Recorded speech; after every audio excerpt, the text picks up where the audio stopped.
जो मंजर हमने देखा वो अंदोनाक था। मुझे खुद हल्का यानी 128 में वहाँ के आरओ ने और वहाँ मुकर्रर पुलिस ने पकड़कर गरिबान से निकाल दिया आरओ के दफ्तर से बाहर। मेरी बेगम साहबा मेरे साथ थी, मेरे इलेक्शन एजेंट के तौर पे हमें बाहर धुतकारा गया और हमारे पूछने पर सिर्फ ये कहा गया कि आपको यहाँ बैठने की इजाज़त नहीं है। और उसके बाद जो हुआ वो एक सानिया था। हमें जो आरओ जो प्रिजाइडिंग अफसर से फॉर्म 45 मिले जो कि मौसूल हो रहे थे, उनमें मैं 90,000 से ज़ायद की लीड से जीत चुका हूँ ये इलेक्शन यानी 128 से। लेकिन अगले दिन 1 बजे जो फॉर्म 47 शाया किया गया उसमें मेरी जीत को 12,000 वोटों से शिकस्त में तब्दील कर दिया गया। मुझे 1,60,000 वोट दिखाए गए और मेरे मद्दे मुकाबिल को 1,72,000, जबकि हमारे पास जो फॉर्म हैं उनमें उनके वोट 60,000 से ऊपर नहीं जाते। लिहाजा एक ऐसा हौलनाक अमल किया गया, 1,10,000 वोट जाली जो हैं वो कहीं से पैदा करके डाले गए। ये जमहूरियत की तौहीन तो है ही, ये उन लाखों लोगों की तौहीन है जिन्होंने उस दिन बाहर निकल कर वोट डाला। हम इस तौहीन के ख़िलाफ़ खड़े हैं जो एतमाद को ठेस पहुँचाई गई है लोगों के, उसके लिए हम खड़े हैं, हम लड़ते रहेंगे। ये बताएं कि आप इससे पहले मुस्लिम लीग नून इस अभी जो इलेक्शंस में उसका बेनिफिशरी है, आप मियां नवाज शरीफ के लिए करोड़ों रुपए फीस लेके आप उनके केसेस लड़ते रहे। आज आपको कैसा लग रहा है कि उनकी जमात जो है वो इस धांधली के नतीजे में हुकूमत में आ रही है? देखिए, मुझे बहुत अफसोस हो रहा है। हम जो मुकदमे लड़ रहे थे 2017 में, वो क्या मुकदमे थे? हम यही कह रहे थे कि अदालती अमल के ज़रिए रजीम चेंज नहीं होना चाहिए इस मुल्क में। अवाम को मौका दें कि वो मुंतखब करें किसने हुकूमत में रहना है, किसने हुकूमत में नहीं रहना। ऐसा नहीं होना चाहिए कि आप JITs बनाएं, अदालतों को बिठाएं और उनके ज़रिए किसी के नाम पे सुर्ख लकीर लगाएं और उसको बाहर निकाल दें। हम उस उसूल के लिए तब भी लड़ रहे थे और मैं उस उसूल के लिए आज भी लड़ रहा हूँ कि ये काम जमहूर के हवाले करें, अवाम के हवाले करें, उन्हें वोट डालने दें, उनके वोट को वाक़यतन इज़्ज़त दें। और आज मुझे अफसोस है कि जो अवाम के वोट की इज़्ज़त की बात करते थे वो आज इस बेतौकीरी और बेइज्जती की बुनियाद पर हुकूमत कायम करना चाहते हैं। इसका मतलब आपकी जजमेंट ठीक नहीं थी उस वक्त? बिल्कुल ठीक थी। मेरी जजमेंट किसी शख्स के हवाले से ना तब थी ना आज है। मेरी जजमेंट एक उसूल के हवाले से है। जो भी उस उसूल के लिए खड़ा है मैं उसके साथ खड़ा था और खड़ा रहूँगा। आप क्या समझते हैं जो इंतखाबात में धांधली हुई किसने करवाई है?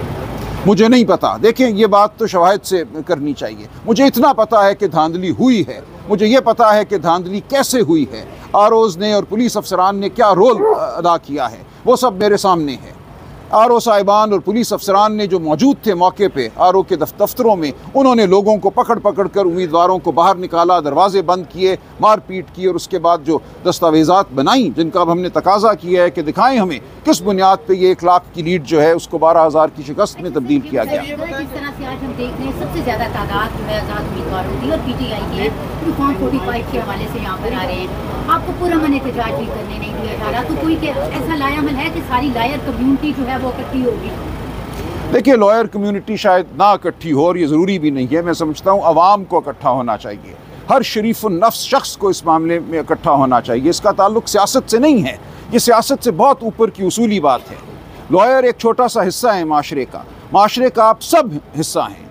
माशरे का हिस्सा अवाम है।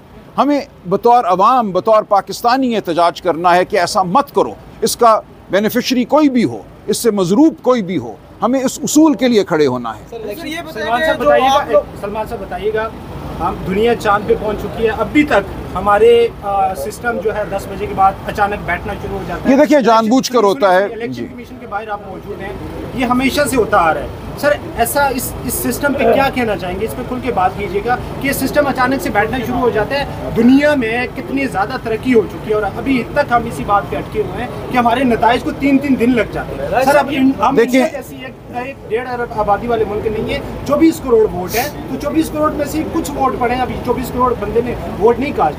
इस सिस्टम के बारे में क्या कहना? देखिए, ये तो फिर एक बात किसी हद तक मफरूज़े की होगी, लेकिन ये बात तो वाज़े है कि जो 8 फरवरी को इंटरनेट बंद हुआ, जो 8 फरवरी को फ़ोनों के जो डेटा पैकेजेस हैं उनको बंद किया गया, उसकी वजह से ये तमाम धांधली हुई है।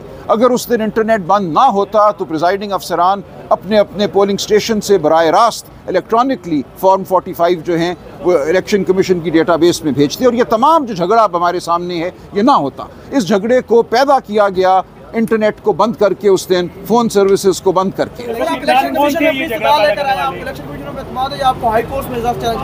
देखिए, हम हर जगह इस्तदा करेंगे, हर दरवाज़ा खटखटाएंगे, एतमाद हो या ना हो, जो कोई कानूनी रास्ता है उसको हम अपनाएंगे। अब एतमाद होना ज़रूरी नहीं है, हमारे पास जो रास्ता है उसको अपनाएंगे, वरना जो बात है वो तो हम करते ही रहेंगे। इलेक्शन कमीशन ने कल एक फैसला जारी किया जिसमें ये कहा कि आरओ 3 रोज़ में रिपोर्ट जमा करवाए और फॉर्म 47 को जारी ना करें। उस बाद उसी की रिवर्स में आज को डिसीजन दे दिया। आपको किस हद तक उम्मीद है कि ये? देखिए, मुझे नहीं पता, मुख्तलिफ मुकदमात के मुख्तलिफ हक़ाइक़ होते हैं। किसी मुकदमे में वो ये कह सकते हैं कि रोको फॉर्म 47 को, किसी में कह सकते हैं ना रोको। इससे कोई उमूमी तासुर नहीं लेना चाहिए। सर, ये बताइएगा कि 76 सालों में हमेशा से धांधली के इल्जामात एक दूसरे के ऊपर लगते रहते हैं, दुरुस्त लगते रहे। देखिए, धांधली का मामला ख़त्म कब होगा? नहीं होगा ख़त्म जब तक रियासत फैसला नहीं करेगी कि धांधली नहीं करनी, नहीं होने देनी। धांधली को सिर्फ रियासत ख़त्म करा सकती है, और जब हमें नज़र ये आ रहा है कि रियासती अहलकार धांधली में शामिल थे। देखिए, यहाँ धांधली फरीकैन के दरमियान बहुत कम हुई होगी वो, लेकिन असल धांधली आरओ और पुलिस अफसरान ने की है। तो ये फरीक तो नहीं थे बज़ाहिर।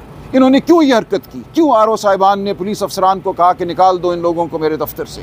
कानून का तकाजा है कि कंसोलिडेशन जो है वो फरीकैन कैंडिडेट की मौजूदगी में होगी।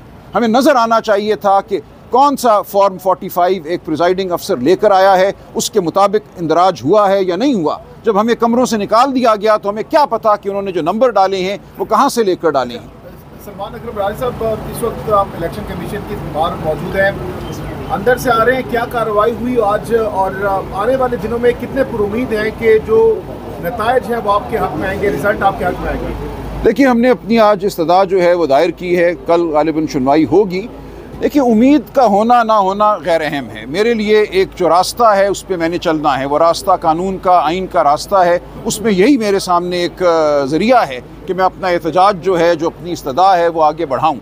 और जो हुआ है मेरी नज़र में वो इतनी फाश धांधली है कि कोई भी इदारा, कोई भी जज, कोई भी इलेक्शन कमीशन उसको झुटला नहीं सकेगा। तो राजा साहब, आप धांधली का तो जिक्र कर रहे हैं, लेकिन धांधली के किरदारों का, जिम्मेदारान का जिक्र नहीं कर रहे। गार्डियन ने एक आर्टिकल लिखा, उसमें आपको कोट किया, बाद में आपने ट्वीट किया। जी, बिल्कुल। आप खुलकर क्यों नहीं सामने आ रहे? देखिए, मेरे सामने कर रहे हैं, उन्हें क्यों नहीं नॉमिनेट? देखिए, मैं कैसे कहूँ, मैंने कह दिया ना, आरओ और पुलिस अफसरान ने की है।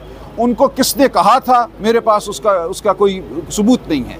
मुझे तो ये नज़र आया कि आरओ साहिबान के दफ्तर में धांधली हुई, करने वाले आरओ साहिबान थे और उनके माविन थे पुलिस अफसरान। ये दो किरदार तो बिल्कुल सामने हैं और मैं खुलकर इनका नाम लेता हूँ। मैं अपने हल्के के हवाले से कोई तामुल नहीं समझता, मैंने ट्वीट में नाम भी लिए हैं, लेकिन इसके पीछे कौन है ये मुझे नहीं मालूम।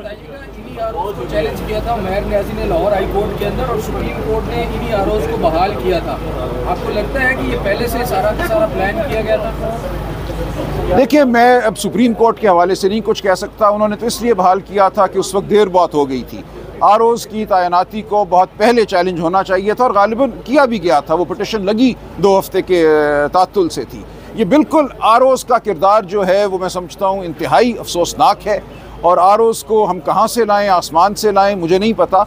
लेकिन आइंदा इलेक्शनों में मैं समझता हूँ हमें ज़रूर जुडिशल अफसरान पे को फोकियत देनी चाहिए, इंतज़ामी अफसरान को। साहब, ये बता दीजिएगा, आप ये बता लाएअमल आप लोगों का क्या होगा? देखिए, बाकी लाएअमल तो पुरअमन सियासी एहतजाज ही होगा, उसके अलावा क्या हो सकता है? अपोजिशन में बैठेंगे फिर? देखिए, उसमें कोई मुज़ायका नहीं है। जो भी नंबर बनते हैं पार्लियामेंट में उसके मुताबिक हमें काम करना है। लेकिन असल बात उसूल की है, असल बात हुकूमत साजी की नहीं है। एक लूली लंगड़ी हुकूमत अगर कोई आज बना भी लेता है, एक झूठ पर मबनी हुकूमत, तो क्या कर लेगा इस मुल्क के लिए या अपनी सियासत के लिए? सियासत वही अब अवाम ने बता दिया कारगर होगी, कामयाब होगी, जो उसूलों पर मबनी है। बहुत शुक्रिया।